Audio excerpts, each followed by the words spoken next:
पाथर्डी तालुक्यातील कारेगाव येथील शेतकरी भाऊसाहेब किसन दहीफळे याचे घराचे कुलूप तोडून चोरट्यांनी 3 तोळ्याचे दागिने दिवसा लंपास केलेत।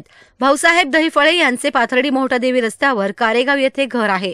सकाळी घरातील सर्वच जण जेवण करून शेतामध्ये कामाला गेले।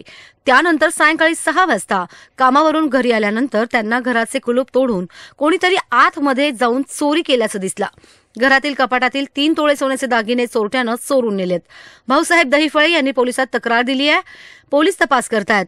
तालुक्यात मोठ्या चोरीच्या घटनेमध्ये वाढ झाली आहे। कारेगाव येथील 3 तोळ्याचे दागिने चोरट्यांनी लंपास केलेत।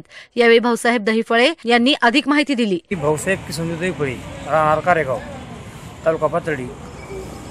काल आमच्या घरी 11:30 वाजता आम्ही शेतात गेल्यानंतर चोरी झाली व आम्ही सायंकाळी 6 वाजता आल्यानंतर आम्ही ती जेव्हा आलो त्यावेळेस आमचे घर कुलूप कडी सर तोडलेलं होतं। त्यावेळेस आम्ही पाहिल्यानंतर आमचे मुद्देमाल दागिने जवळजवळ 2.5 तोळे आणि 80,000 रुपये कॅश ही चोरी गेली। तर पाथर्डी पोलीस स्टेशन यांना आम्ही कंप्लेंट दिलेली आहे। तसेच आमचा दागिन्याचा तपास लागावा ही विनंती। 2 दिवसांपूर्वी निपाणी जळगाव येथे भावाकडे येणाऱ्या एका बहिणीला म्हणजे टाकळी फाटा ते निपाणी जळगाव या रस्त्याने येताना मोटरसायकलवरील दोघांनी मारहाण करून तिच्या गळ्यातील 3 तोळ्याचे दागिने चोरून नेले।